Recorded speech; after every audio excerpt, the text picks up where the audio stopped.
bouger un petit peu pour que ça revienne. Tout ça, c'est de la suggestion finalement. Ok. Il faut avoir envie aussi. Il faut avoir envie de bouger. Ah, faut avoir envie, il y a des gens qui n'ont pas envie, on est tellement bien. Ouais, mais pourquoi? Parce que c'est bien une main qui ne bouge pas. Non, on a les épaules détendues, donc on est plutôt bien. Ouais, mais là tu l'es toujours. Oui. Ouais.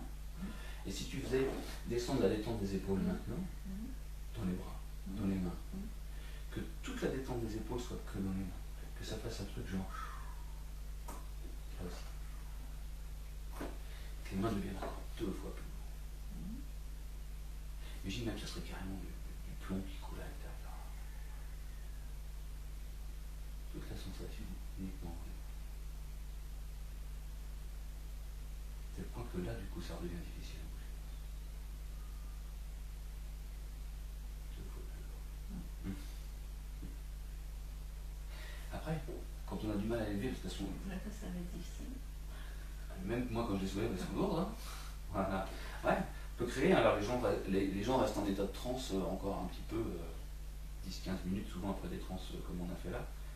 Et puis donc il y a la suggestibilité, donc c'est important d'ailleurs quand on travaille avec les gens, de ne pas les laisser repartir comme ça, trop suggestible, puisque sinon on va entendre encore plein de mauvaises choses sur l'hypnose.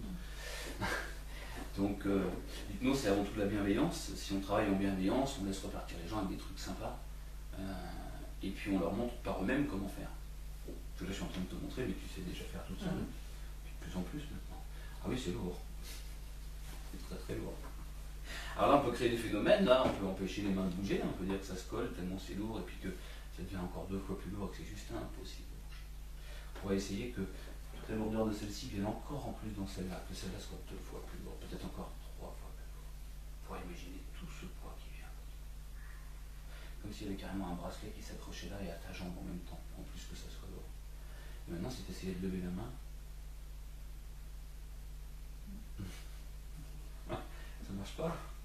Faut se concentrer pour que ça marche. Voilà. Et puis imagine, tu sais, on remet même tu veux en imaginer. Voilà. L'hypnose, c'est de l'imagination, c'est la suggestion. Mais ce qui est chouette, c'est qu'on se rend compte que le corps est capable de plein de trucs. Si en plus de devenir lourd, je te demandais d'imaginer que maintenant tout ça, c'est une pierre par-dessus. C'est un rocher, c'est un roc. C'est lourd, c'est ancré dans le sol. Très très lourd comme ça. Le roc, souvent, on voit une petite partie sortir, mais en fait, il y en a 2 fois plus dans le sol. Comme ça. Mais le roc, il a aussi la particularité d'être comment insensible. On peut toucher un roc comme ça. On peut lui taper dessus, je pense qu'il a pas mal. Parce que c'est très dur comme ça. On pourrait imaginer que ça devient de plus en plus insensible dans ta main. Comme tout à l'heure quand tu la sentais de moins en moins. Que ça soit un véritable roc. De façon à ce que tu peux sentir le toucher.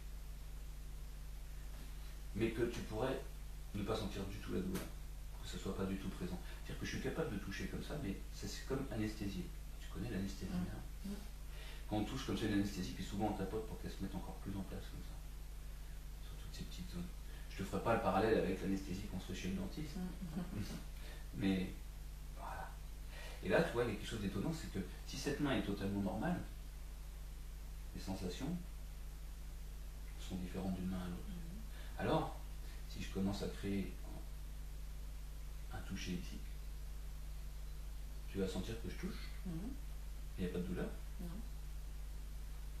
Est-ce que si je le fais ici, il y a de la douleur?